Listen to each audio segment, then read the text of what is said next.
Alors, j'organisais des spectacles un peu partout depuis 2 ans et je me suis dit que ce serait bon d'avoir quelque chose de plus formel.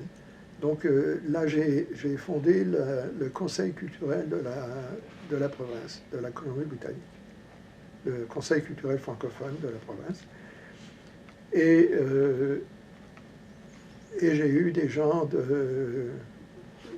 d'ici, des gens de l'extérieur et tout ça. Donc officiellement, j'avais au moins un contact. Sauf que moi, à l'époque, j'étais encore sur l'exécutif de la fédération. Puis là, un beau jour, à une réunion de l'exécutif de la fédération, il y a Roméo Paquette qui m'a dit que très certainement, il en avait parlé avec les autres, qui m'a dit, Jean, tu ne peux plus siéger comme membre de l'exécutif parce que maintenant, tu es président du conseil culturel de la province, tu ne peux pas cumuler les deux. Moi, j'étais surpris parce qu'à l'époque, il n'y avait pas grand-chose ailleurs, n'importe comment, donc il n'y avait pas grand conflit d'intérêts. Surtout, tout venait du même genre. Mais en tout cas, j'ai accepté parce que finalement, c'était pas. J'étais content d'être sur l'exécutif de la fédération, mais le conseil culturel m'intéressait beaucoup plus à l'époque que de siéger sur l'exécutif de la fédération. Donc j'ai dit pas de problème, j'ai démissionné aussitôt. Ça ne me gênait pas parce que Denise, qui était venue avec moi sur le... Il faut dire que quand on a été élus, Denise Senerini et moi, quand on a la première réunion, on s'est présenté avec l'exécutif qui était déjà là, plus nous deux, et Roméo Paquette nous a présenté comme l'opposition. Et voici l'opposition. Alors, ça nous a bien amusé, en tout cas, avec Denise, une femme très, très bien, et on était devenus l'opposition. Alors, à l'époque, le conseiller spirituel, c'était Nestor Terrien, l'abbé Nestor Terrien, était conseiller spirituel de la fédération. De Saint-Sacrement? Ou Non, non, il était-il avait curé à sa paroisse à New Westminster. À New Westminster, Oui. paroisse francophone? Oui, il y avait des francophones. Oui. Et c'était une paroisse spéciale parce que c'était surtout avec les marins qui venaient dans le port de Vancouver ou de New Westminster. Et ils recevaient. Alors les marins savaient et venaient, ils savaient qu'en venant à la paroisse, là, ils allaient être logés, ils allaient être nourris, logés, nourris, tout ça. Et l'abbé Terrien a fait ça pendant des années, jusqu'au jour où il s'est retiré, parce qu'il a quitté la paroisse, il a été changé de curé, donc il a quitté, et tous les marins lui ont payé un voyage en Asie. Parce qu'il disait toujours, vous avez des beaux pays, tout ça, que je ne connais pas. Et malheureusement, ça s'est très, très, très mal passé pour lui, parce qu'il a décidé de faire un détour par Hawaï, avant d'aller dans les Philippines et tout ça, dans tous ces pays où se trouvaient les marins. Et il est arrivé à Hawaï, il m'a expliqué qu'il était arrivé, il est monté avec sa valise dans sa chambre, il s'est changé, parce qu'il venait de voyager, il avait besoin d'air. Il redescend en tenue plus légère, parce qu'à Hawaï, il faisait chaud. Il commence à marcher sur le trottoir et il tombe. Il a un stroke. Ah oui. Je ne sais plus comment. Oui. Je me trompe toujours en français. En tout cas, il a eu un stroke et il est tombé par terre. Et là, il ne pouvait plus parler. Il était toujours conscient. Et il me dit, les gens passaient autour de lui en hochant la tête d'un air de dire il a certainement encore bu de trop, il a encore, ouais, pour que finalement quelqu'un vienne plus sérieusement s'apercevoir qu'il était malade. Donc ça l'a rendu, il était paralysé, donc ça l'a paralysé d'une certaine façon. Il ne pouvait plus lire, il ne pouvait plus suivre les mots sur une page. Mais il continuait, il riait parce qu'il continuait à dire la messe. Alors il dit, je dis la messe, je fais semblant de lire le grand livre. Il dit, mais je le connais par cœur. Alors je parle, mais si les gens me demandaient à quelle ligne je suis, et c'était un homme très bien. Alors c'est ça, c'est que j'ai été obligé de démissionner de l'exécutif et je me suis occupé du conseil culturel. Donc j'ai été vraiment impliqué là-dedans. On a fait tourner beaucoup d'artistes francophones. Angèle Arsenault, c'était... il y a un tas de trucs. Angèle qui a failli avoir un accident parce qu'elle arrivait à toute vitesse avec sa veine. Et à cette époque-là, quand quelqu'un voulait, au coin d'une rue, on pouvait mettre son pied en bas du trottoir, le trafic s'arrêtait automatiquement. Et elle a essayé de foncer, elle a failli rentrer dans une personne qui traversait. Là, elle ne comprenait plus comment ça se fait qu'elle traverse devant moi. Et c'est là que je lui ai expliqué, Angèle, quand tu es là, tu vois quelqu'un qui pose le pied par terre, tu t'arrêtes, parce qu'elle va traverser. C'est pas comme elle était habituée à l'époque, je pense qu'elle habitait Montréal. On continue en France. Alors, j'ai organisé beaucoup de spectacles avec ce conseil culturel, jusque dans les années... Et là, dans les années 70, 71, j'ai eu un accident de voiture et j'ai commencé je m'occupais plus... alors, dans les années 70, 71, le CIDC a été obligé de se dissoudre. Là aussi, malheureusement, il y a eu un conflit entre notre directeur général et le fonctionnaire qui avait le dossier du secrétariat d'État. À l'époque, ça s'appelait, maintenant c'est Patrimoine Canada. Mais la personne qui s'occupait des budgets pour ça venait tous les deux d'Edmonton. Notre siège social était à Edmonton, et lui était d'Edmonton, de l'Alberta. L'autre qui était d'Edmonton, et il ne pouvait pas... Donc un jour, à l'Assemblée générale du CIDC, le fonctionnaire a annoncé qu'il ne pouvait plus continuer de subventionner le CIDC comme tel.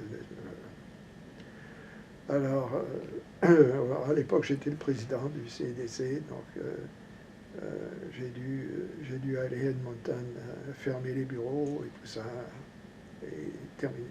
C'est dommage parce qu'on n'a pas eu on l'a maintenant d'une autre façon avec le centre culturel, mais c'était vraiment...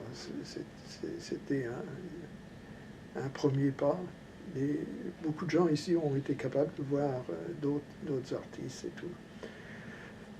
Donc, moi, à la même époque, j'ai eu un accident de voiture, donc j'ai dû arrêter mon travail pendant 1 an ou 2. Et, Parce que vous étiez embauché par le centre culturel à ce moment-là?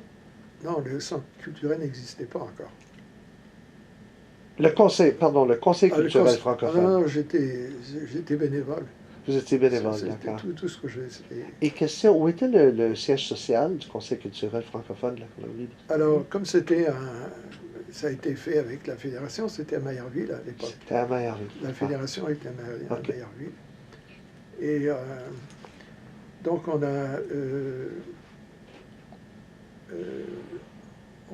a fait...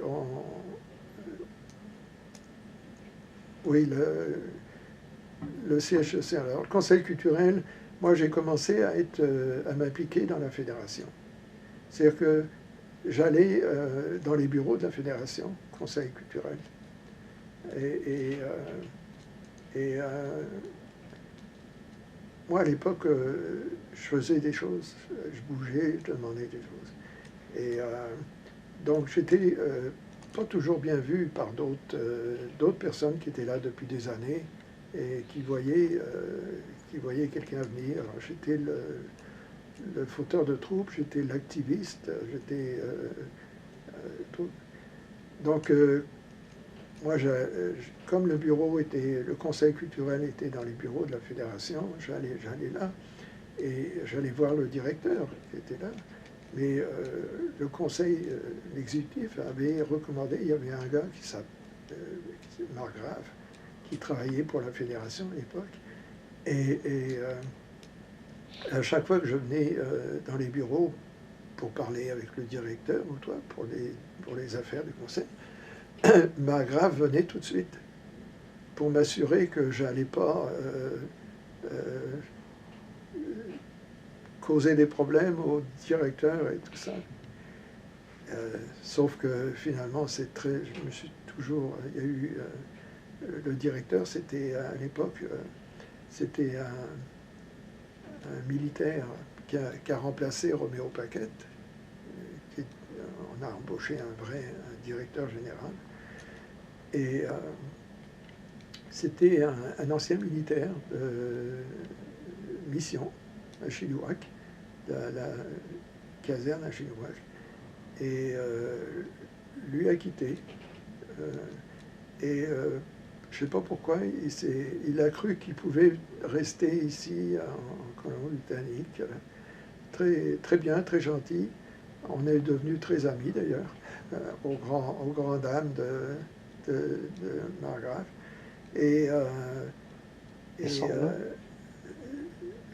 J'essaye de me D'accord, souvenir. ok. Moi, c'est très mauvais. D'accord.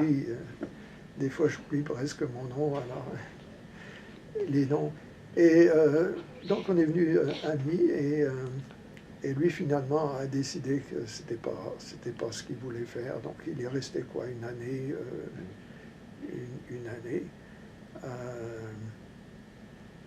Donc, il avait d'ailleurs construit lui-même un meuble pour garder tous ses livres et tout ça, que j'ai toujours chez moi, très, très mieux.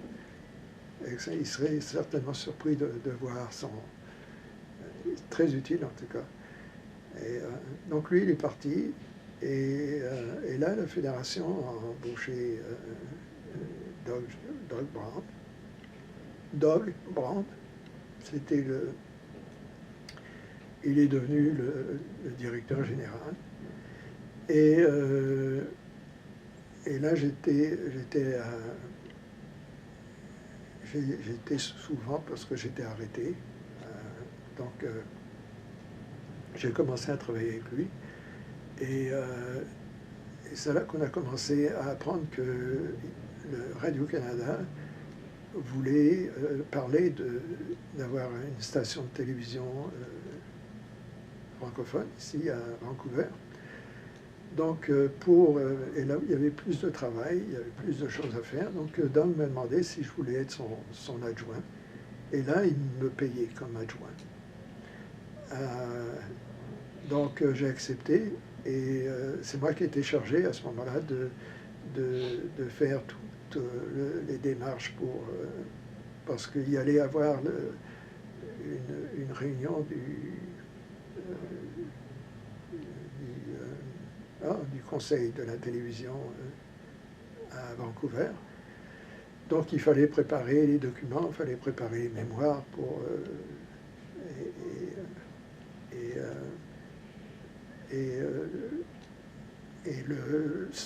donc c'est moi qui m'occupais de ça. Et à l'époque, j'avais réussi à demander à l'abbé Terrien d'être président. Donc l'abbé Terrien était président de la fédération à l'époque. Et donc, moi j'ai préparé les documents, mais sauf qu'il y avait un groupe il y avait 5 députés, 4 conservateurs, un libéral, qui avaient fait des annonces dans les journaux et à la radio, aux télévisions, pour dire qu'ils allaient faire des autobus pour amener les gens qui étaient contre la venue d'une station de télévision en français pour venir protester aux audiences du CRTC. Alors, moi, j'ai commencé à contacter il y avait des radios, les radios où il y a les gens qui téléphonent pendant 2 heures. Donc, j'ai commencé à les contacter en disant on aimerait aussi donner notre point de vue. Alors, finalement, il y a une station de radio qui nous a invités, Doug Brown et moi, et les députés qui étaient contre. Je pense qu'ils étaient 3 à venir. Et là, on s'est retrouvés autour de la table dans la station de radio à faire 2 heures de station. Donc les gens pouvaient téléphoner pour poser des questions et tout ça. Et là, pendant 2 heures, avec Doug, je pense qu'il y a eu très peu de gens qui ont pu parler à un truc. Et les autres ont vraiment été... on les a remis en place. C'est dommage qu'on aurait dû garder ça parce que c'était très intéressant. Doug et moi avons vraiment fait ça. Alors, on a eu cette émission-là à la radio, en anglais malheureusement. Et là, l'audience petit à petit s'en venait. Donc, un jour ou 2 avant, avec Doug, on a téléphoné au numéro qui était donné pour commander sa place dans les autobus. Et là, on a appris que les autobus avaient été décommandés, qu'il n'y avait pas eu assez de personnes. Alors là, on a eu cette audience. Et donc, c'est l'abbé Terrien qui a lu le mémoire que j'avais préparé, qu'on avait préparé et tout. Et quand on est arrivé, je peux dire, la salle était pleine. Je dirais qu'il y avait 30% qui étaient pour, 30% qui étaient contre, puis il y avait un autre 30% de gens qui s'en foutaient, qui est venu pour voir l'audience et tout. Où est-ce que ça se passait? Je me souviens plus, je pense que c'était dans un hôtel quelconque, là, je me souviens plus où c'était. Et il y avait aussi cette association anglophone, il y avait une association anglophone dont je n'ai plus le nom, qui protégeait la langue anglaise parce qu'on allait la perdre et tout, et qui nous critiquait parce qu'on essayait de leur forcer le français dans la gorge. Alors ces gens-là étaient là. Alors il y a eu, bon, nous on a fait nos mémoires et tout. Ensuite il y a eu ces gens-là qui ont parlé et il y a eu d'autres choses. Mais au fur et à mesure que ces gens-là parlaient contre, ils étaient tellement vulgaires, tellement racistes. Il y avait des moments, les gens, que arrivé aux 2 tiers de l'audience, je pense que le tiers qui s'en foutait était devenu pour nous.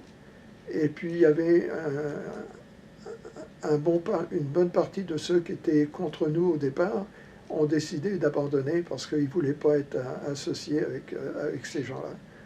Donc, une fois que l'audience était finie, je suis sûr qu'il n'y avait plus des 2 tiers du public qui était présent à l'audience, qui était d'accord pour avoir la station de télévision. les participants avaient droit de décision, de vote ou... Non, non, les gens étaient là, ils n'avaient pas, il y avait juste les membres du conseil du Oui. CRTC qui avaient le droit. D'accord. Mais c'était déjà décidé, donc finalement, à la fin de l'audience, le CRTC a annoncé qu'ils allaient faire, qu'ils accordaient une licence à Radio-Canada pour la station de télévision, et c'est pour être diffusé sur le canal 2 et 8. Et nous, on ne voulait pas ça, parce qu'on savait qu'ils allaient proposer le 2 et 8, mais moi, j'avais fait campagne contre ça. Donc, parce que le 2, à l'époque, c'était... on voyait encore l'image. Aujourd'hui, on ne le voit plus. Ces deux canaux sont pratiquement bien. On les voit net. Mais à l'époque, je pense au point de vue technique, on n'était pas encore capable d'éliminer. Alors, le résultat, c'est qu'on voyait des ombres sur le canal 2, c'était CBC, et sur le canal 8, c'était CTV, et on voyait encore des ombres des spectacles qu'il y avait sur ces canaux-là. Alors, moi, je ne voulais pas, parce que... Alors, moi, le président, à l'époque, m'avait dit... avait dit aux audiences que les câbleurs, ceux qui faisaient le câble, étaient capables de supprimer ces ombres-là et de donner des canaux clairs. Et moi, j'étais pas d'accord. Finalement, alors, peut-être 3 mois plus tard, l'audience, il y a le secrétaire du président du CRTC qui devait revenir à Vancouver pour d'autres audiences, je pense, d'autres rencontres, qui me téléphone pour me dire, écoute Jean, est-ce que tu voudrais rencontrer le président? Parce qu'il savait très bien que nous, on continuait de se plaindre qu'à nous. Alors j'ai dit oui, si je peux le rencontrer, lui parler, alors dis-moi où, quand. Alors on s'est donné rendez-vous dans la chambre du président. Il était dans un hôtel à côté de Georgia. Et il était là, donc j'ai été à l'heure demandée, je frappais la porte, je suis rentré, on s'est serré la main parce qu'on se connaissait, il me connaissait, il me savait comme un embêteur. Alors on s'est serré la main et tout, on s'est assis, on a commencé à parler, puis je lui ai dit, vous savez, ce que je demande, c'est nécessaire, parce que si vous voyez, il y a toujours ces ombres qui sont là et tout ça. On parlait de trucs. Finalement, à un moment donné, je lui ai dit, écoutez, est-ce que vous me permettez d'ouvrir votre télévision? Alors, il me dit, oui. Alors, je dis, bon, regardez. Alors, j'ouvre la télévision, puis à cette époque-là, il n'y avait pas encore les choses, il fallait tout faire à la main. Donc, je tourne au canal 2, et tout ce qu'on voit, c'est des colonnes rouges et jaunes et blanches, comme ça. Alors je voyais, alors oui, je dis, oui, regardez, si vous voulez regarder le canal 2 de Radio-Canada, si vous êtes couché, vous avez vos lignes à l'horizontale. Et là, j'ai tourné au 8, c'était vertical. Alors, dans la journée, quand vous êtes debout, vous pouvez regarder Radio-Canada sur le canal 8, debout, vous voyez, les lignes sont debout. Et le soir, vous les regardez couchés. Alors, il m'a regardé, il est devenu tout rouge. Et là, il me dit, Jean, si vous m'envoyez une lettre pour me dire pourquoi le CRTC devrait changer au 7, je vous promets que vous l'aurez. Donc, je suis retourné à mon bureau. J'ai écrit une lettre que j'ai envoyée immédiatement. Et je pense 2 semaines après, le CRTC a annoncé que le Radio-Canada serait diffusé sur le canal 7 dorénavant. Donc, c'était fini. Bon, aujourd'hui, techniquement, il n'y aurait plus l'argument. Parce que quand je regarde le 2 ou le 8, on voit très bien, les canaux sont très clairs. Mais à l'époque, c'était vraiment, il y avait vraiment des ombres. Et nous, on ne voulait pas, parce qu'on ne voulait pas écœurer les francophones. S'ils veulent regarder la télévision française, en français, il faudrait qu'ils la regardent pratiquement. Alors, on a eu ça, donc c'est passé au 7, et depuis, là, c'est au 7.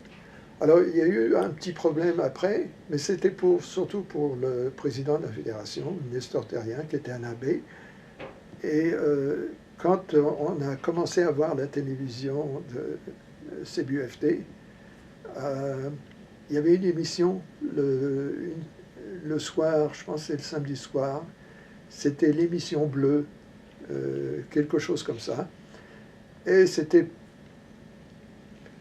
très érotique, légèrement, un peu, pas de porn, mais c'était surtout érotique en tout cas. C'était une émission très très bien faite, c'était en français. Et on a eu, à la fédération à l'époque, on a eu beaucoup de gens qui se sont plaints en disant, nous, on a appuyé la télévision, puis vous, monsieur l'abbé, c'est parce que vous étiez là, monsieur l'abbé, on vous a fait confiance.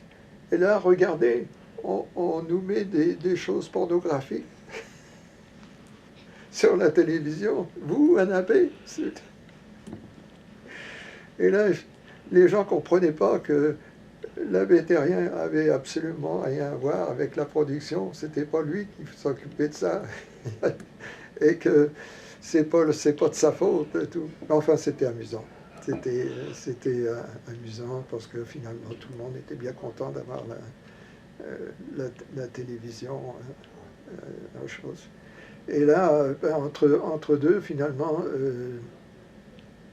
en 73, c'est là que j'ai fondé le Centre culturel, parce que je me suis dit, à force d'organiser des spectacles et des choses, il devrait y avoir un centre culturel qui s'occupe de ça. Donc en 73, j'ai fait une demande de budget. Et puis j'avais une demande de budget avec un projet de centre culturel. Qui se trouverait où? Alors, il s'est ouvert. La première activité s'est faite c'était à côté de la caisse populaire qui était là avant. À côté, j'avais loué pendant un soir. C'est la 16e avenue, donc. Sur la 16e avenue. Ouais. J'avais pas d'espace. Donc, la première chose, j'ai dit quand même, faut qu'on annonce officiellement le centre culturel. Donc on a, pendant 2 jours, 3 jours, on avait un ancien magasin qui est sur la 16e avenue. Et là, on a fait,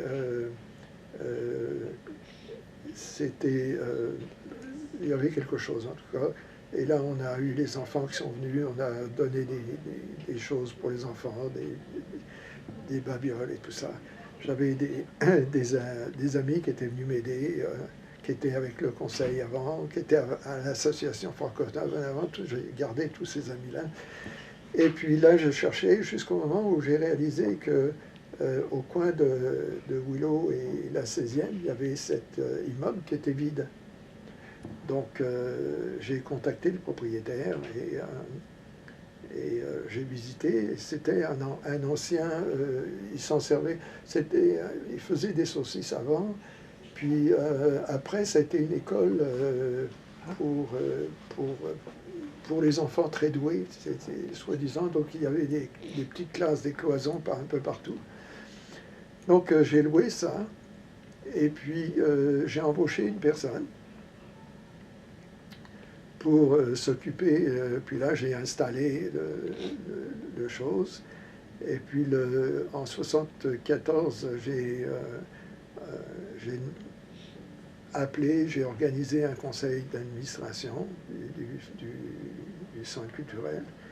Et puis, on a commencé, les premiers mois, le conseil d'administration, c'était l'époque des hippies. Hein. Et tous ceux qui se sont retrouvés sur le conseil, qui voulaient faire quelque chose, c'était tous des hippies. Qui m'ont dit, Jean, c'est bien, maintenant, on n'a plus besoin de toi. Alors, moi, j'ai pas de problème. Mais c'est moi qui avais loué l'immeuble, donc je leur ai dit, je vais garder un œil quand même, parce que c'est moi le responsable. Et ça ne m'a pas pris longtemps de réaliser que le nouveau conseil d'administration, enfin le premier conseil d'administration du centre culturel, fumait le... Ils auraient été très bien aujourd'hui, mais enfin pas aujourd'hui, mais dans quelques mois, fumaient du cannabis et passaient leur journée les pieds sur les... Ils s'étaient achetés tout un tas de sofas et tout ça, de divans, puis passaient leur journée là. Alors, un jour, quand j'ai vu ça, je dis, c'est pas possible parce que c'est moi qui ai demandé la subvention. C'est moi qui ai loué la chose. Et là, ils sont en train de faire des choses qui ne sont pas tout à fait légales dans cette... Alors, j'ai appelé des amis qui étaient avec moi depuis l'association francophone. Je leur ai expliqué le problème, puis j'ai dit, écoutez, j'ai besoin de monde, parce qu'il faut tout réorganiser, l'immeuble. Parce qu'eux n'avaient pas voulu, ils n'ont rien touché, tout était bien, ils avaient juste amené des divans, et puis on couchait là, et tout ça. Alors, je suis retourné, j'ai été au centre, j'ai dit aux gars, c'est fini, l'association, vous n'êtes plus là, vous n'existez plus, vous partez. Vous êtes en train de fumer, si vous voulez, j'appelle la police, et puis elle va vous embarquer ailleurs. Alors, ils sont partis, et là, avec tous les amis que j'étais venus, on a ouvert les fenêtres, on a pris les divans, on les a achetés dehors, on a tout refait, on a détruit toutes les cloisons qu'il y avait en bas pour faire des salles et tout. Et puis, en haut, je me suis organisé, j'ai tout refait en le haut, le premier étage, pour faire mon bureau, pour installer la fédération. Donc j'avais mon bureau, le bureau des secrétaires, des autres employés du centre et de la fédération.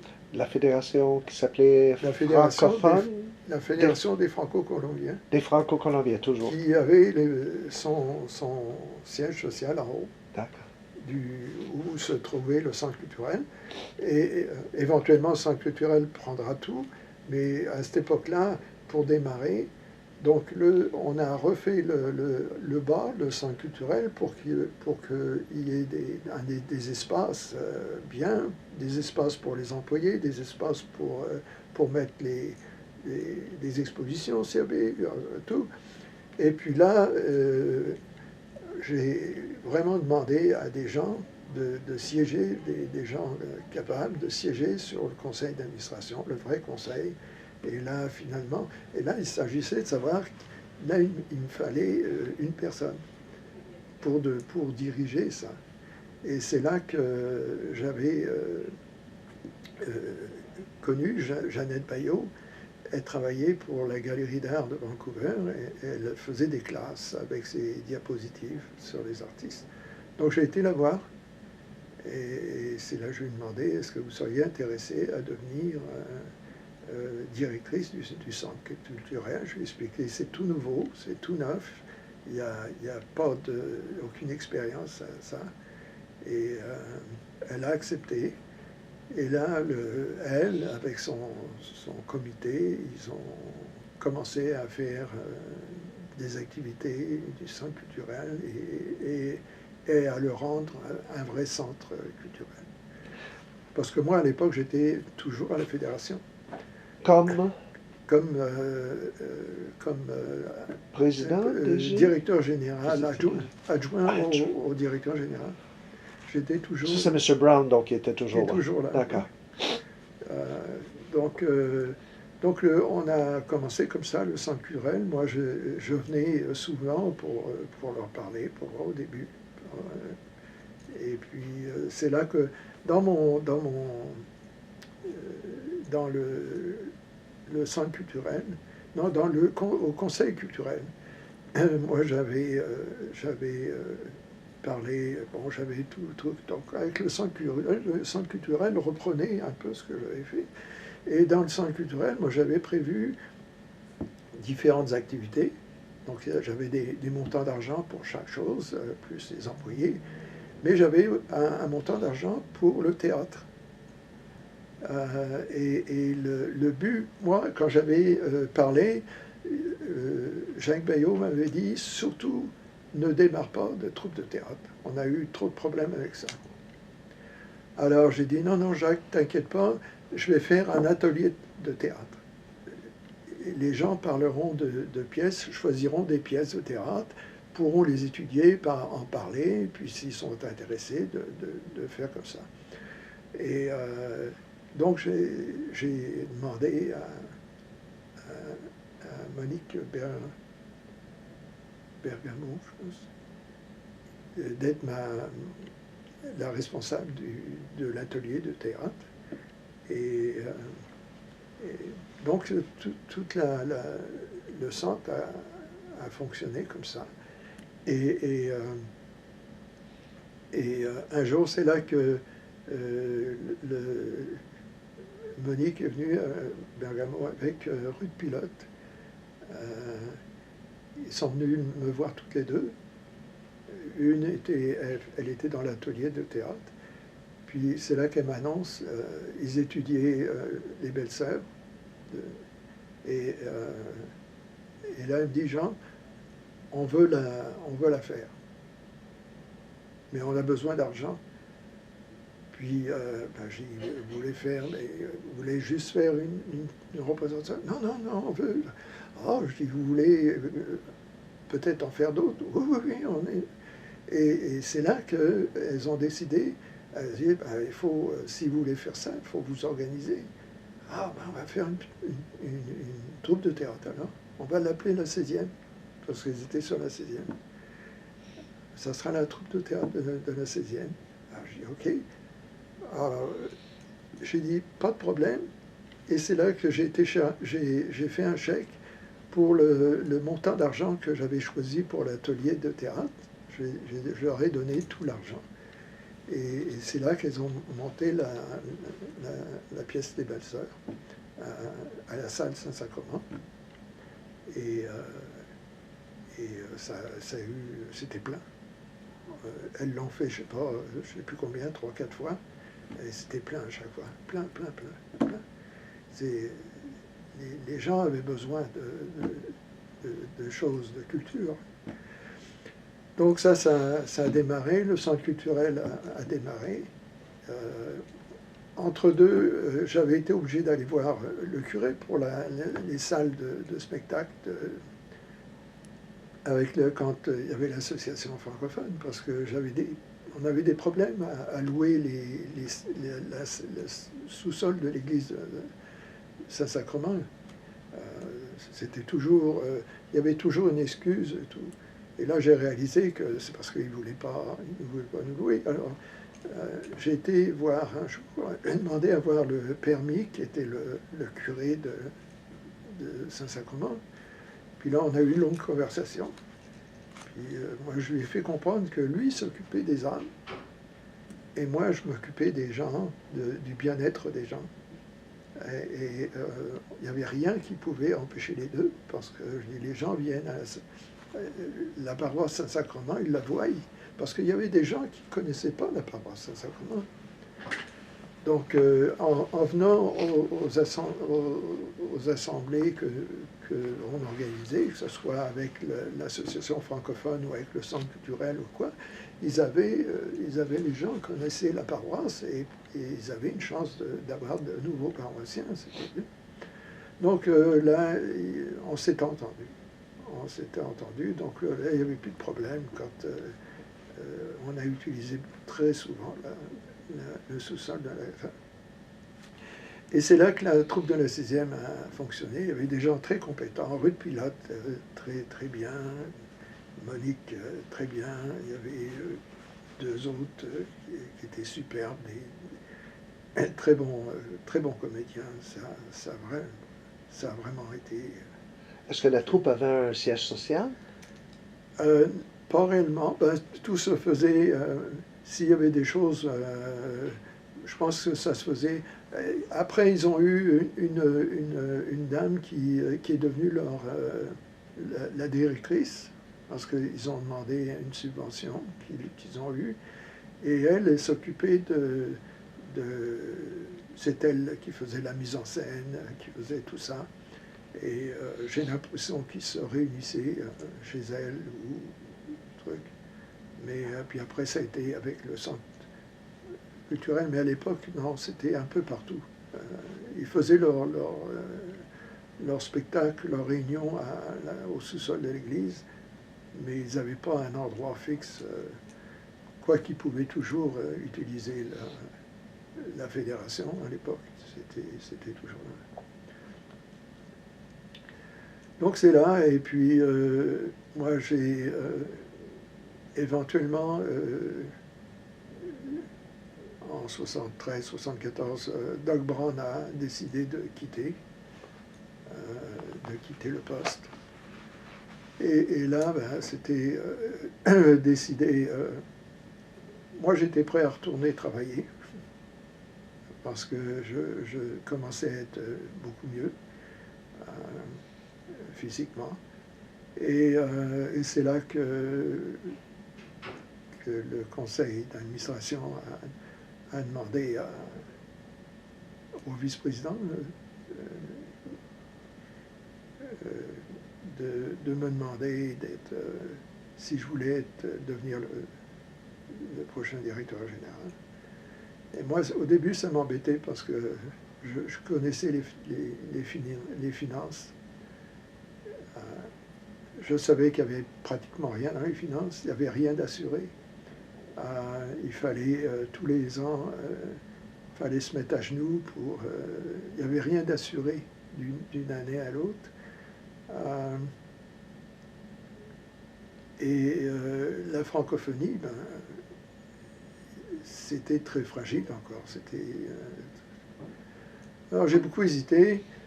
Puis les politiques aussi de la fédération, surtout celles en éducation, ça me plaisait pas. Je veux dire, j'étais pas prêt à réclamer une école française.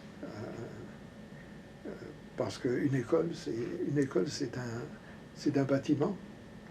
Et où est-ce qu'on va mettre le bâtiment pour éduquer les francophones de la province? Est-ce qu'ils vont tous venir dans le même bâtiment? Et puis un bâtiment, c'est un bâtiment. On peut très bien fermer le bâtiment un jour et puis c'est fini pour l'éducation en français. Enfin, pour moi, je ne comprenais pas. Puis à l'époque, j'allais avec le CIDC, moi j'avais déjà vu qu'est-ce qui se passait dans toutes les provinces. Toutes les provinces, il y avait c'était pas toujours magnifique, mais il y avait quand même des choses qui se faisaient par la province en éducation francophone. Et donc c'est là que moi j'ai dit, je veux bien être directeur général, mais il y a certaines choses qu'il faut changer. Donc il y avait certaines choses, certaines politiques, certaines choses qui ont changé. Mais une que je tenais très importante, c'est que je voulais que la fédération réclame un système public d'éducation en français. C'était aussi bien comme il y a un système public de langue anglaise, moi je voulais avoir un système public de langue française. Donc le conseil a accepté mes changements que j'ai faits. Et puis, donc j'ai parti comme ça à la fédération. Donc pour moi, c'était... il fallait d'abord que je... Il y avait des choses, des priorités que je voulais faire. d'abord assurer un certain montant d'argent à la francophonie, ne plus avoir à aller accourir après, mais aussi réveiller les francophones, les assurer, leur donner. Donc, grâce à mes contacts du CDC, j'ai contacté des gens à Ottawa, ceux qui étaient responsables des budgets pour les francophones. Et j'en ai invité un, Guy Duchesne. Il est venu avec sa femme, parce qu'à l'époque, on parlait beaucoup de rien faire pour la Colombie-Britannique. Que c'était, point de vue francophone, c'était perdu. Il n'y avait rien de particulier. Parce que pendant des années, il n'y a rien eu. Il n'y a personne qui a parlé. Il y avait des choses qui se faisaient, je ne sais pas si vous êtes au courant, mais il y avait des trains, après la Deuxième Guerre mondiale, il y a eu des organisations comme la Fédération qui se sont formées en 1945, et il y a eu des trains qui se sont formés. Alors, il y avait des francophones de la Colombie-Britannique qui prenaient le train. Arrivés à Edmonton, il y avait d'autres francophones qui montaient dans le train. Alors, quand ils arrivaient à la station d'Edmonton, d'abord, quand ils partaient, ils étaient bénis par les curés. Ils partaient, ils arrivaient là. Là, il y avait une petite cérémonie de l'évêque ou de l'archevêque qui parlait français. Et là, les francophones de l'Alberta montaient dans le train. Et ainsi de suite. En Regina, ils montaient dans le train. En Ontario, ils montaient dans le train. Ils arrivaient à Montréal et ils s'en allaient jusqu'à Québec. Et là, il y avait une grande cérémonie religieuse pour les francophones hors Québec et tout ça, pour les communautés francophones. Et ensuite, les gens revenaient chez eux. Et c'est comme ça qu'il y avait, à cette époque-là, dans les années 40, 50, il y avait tout un canal de connaissances, de gens qui se connaissaient, qui s'étaient rencontrés à un moment donné, qui se parlaient. Et c'est comme ça qu'il y a beaucoup de choses qui se faisaient dans ces époques-là pour les gens. C'est comme ça que les paroisses pouvaient continuer d'enseigner en français dans les écoles paroissiales et tout ça. Donc il y avait ça qui faisait. Il y avait toute une francophonie qui existait à cette époque-là. Et dans les années 60, il y a eu la grande noirceur qui a disparu. Il y a eu les élections, le parti Jean Lesage qui est venu au pouvoir. Et ça a arrêté tout. Parce que là, d'un seul coup, la vie religieuse était moins importante au Québec. Les curés ont perdu tout un tas de prestige à cette époque-là. Ils ont perdu leurs moyens, beaucoup, parce que les gens ne venaient plus. Et les trains finalement se sont arrêtés. Je pense qu'ils sont arrêtés au début des années 60, 61, 62. Après, c'était fini. Donc le contact a été fermé. Le premier contact qui a été refait au niveau francophone, c'est vraiment avec le CIDC, le Conseil interprovincial qu'on a fondé en début des années 70. Là, c'était la première fois que des francophones de chaque province se rencontraient. Et quand on faisait le colloque culturel chaque année, il y avait des délégués, il y avait toujours 5-6 personnes de chaque province qui se retrouvaient là et qui communiquaient, qui se parlaient. Donc c'était ça, l'entente, le contact se refaisait d'une façon. Avant, ça se faisait à travers l'Église catholique. Là, ça se refaisait comme ça. Donc quand moi j'ai commencé à être directeur général, il fallait réveiller les francophones pour qu'ils soient vivants. Donc j'ai invité cette personne qui était responsable, qui m'avait dit, lui-même, il m'avait dit, on est en train je suis en train de regarder pour voir, supprimer la majorité des argents parce que ça ne sert à rien. C'est tel quel, ça ne sert à rien. Et donc j'ai dit, écoute, je t'invite, toi et ta femme, et vous venez, et on va faire un tour de la province, et tu vas voir qu'il y a des francophones dans la province. Alors il est venu, et là, on est parti en voiture. On a vu Mariaville, Vancouver, puis là, on a été... À l'époque, il n'y avait pas grand-chose sur le Kelowna, et donc c'était pas tellement fort. Donc j'ai été directement à Prince-Georges, puis là, on a rencontré le groupe de Prince-Georges, et on a tourné, on a été à Terrasse, là j'ai rencontré le groupe de Terrasse. Puis là, on a pris le bateau, on est redescendu sur l'île, et je me suis arrêté à Pearl River. Et là, on a vu, il y avait un bon groupe à Pearl River, et ensuite Victoria.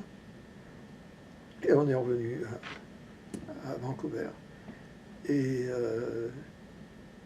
une fois qu'on avait fait ça, ben, il m'a dit, Jean, prépare ton budget, et je te jure que je vais m'en occuper.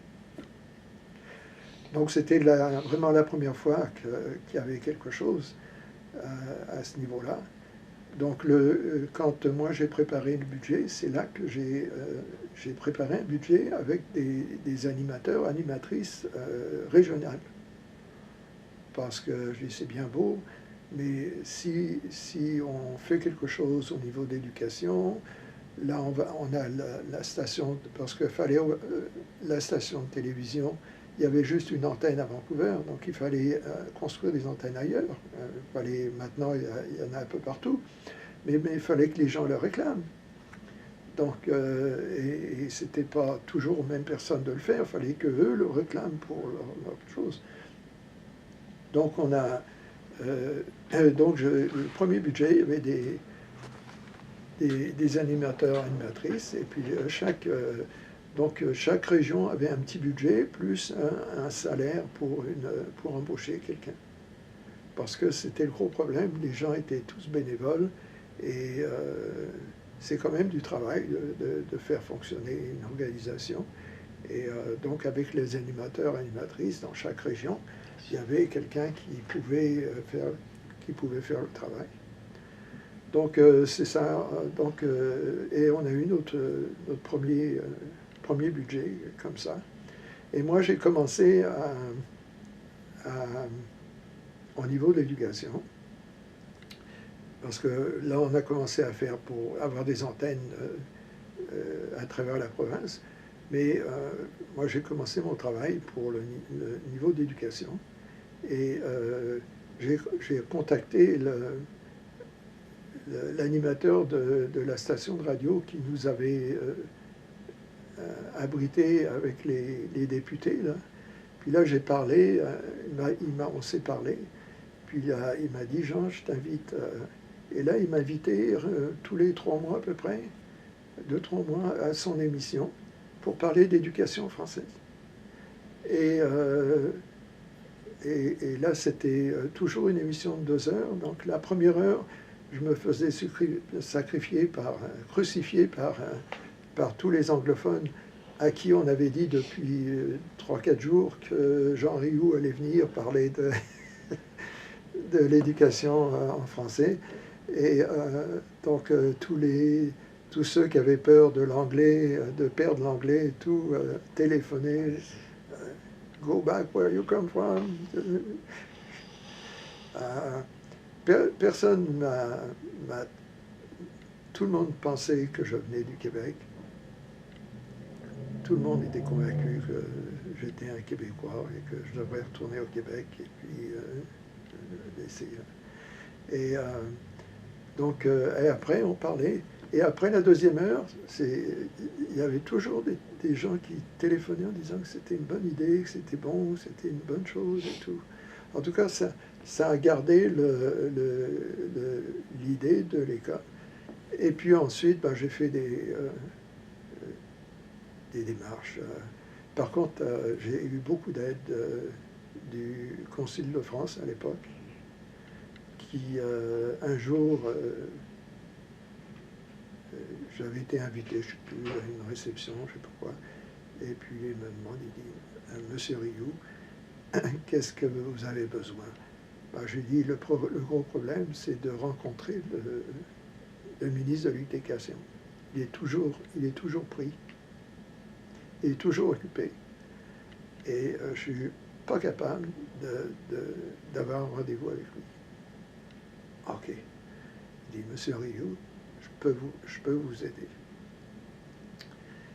Et après, j'ai appris que lui, le consul, sa femme travaillait à UBC avec le ministre de l'Éducation, qui était un professeur à UBC, et avec sa femme. Très recherché d'ailleurs, c'est dans la recherche du cerveau, je pense. Très compétent en tout cas. Et je pense qu'il travaille encore d'ailleurs, je ne sais pas quel âge ils ont, mais en tout cas. Et lui, le consul, organisait des réunions avec des gens, des universitaires, avec des hommes d'affaires ou des femmes d'affaires, toutes choses, au nom de la France. Alors, et donc il a décidé de m'inviter, moi et ma femme, à ces repas-là. Donc on se retrouvait toujours, quand on arrivait, quand c'était l'heure, on prenait un cocktail et tout ça, puis après c'était l'heure d'aller manger, on s'assoyait, il y avait nos noms.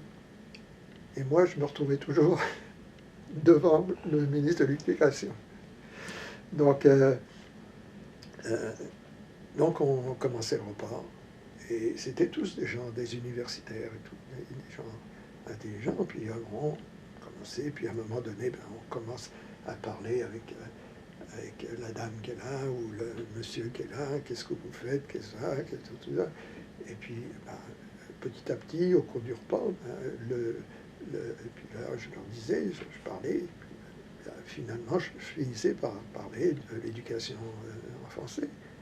Je lui disais, c'est quand même honteux, en Colombie-Britannique, on est la seule province où il n'y a absolument aucun programme d'éducation français dans le système public.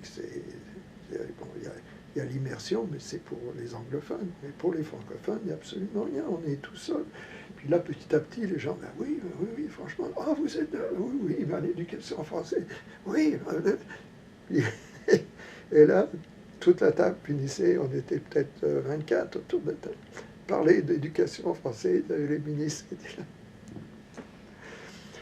Alors, j'ai été entre les émissions de radio, puis les repas avec le consul, plus les autres contacts que j'ai faits. Un jour, j'ai reçu une invitation par Bill Bennett, Premier ministre, qui m'invitait à son bureau à Victoria.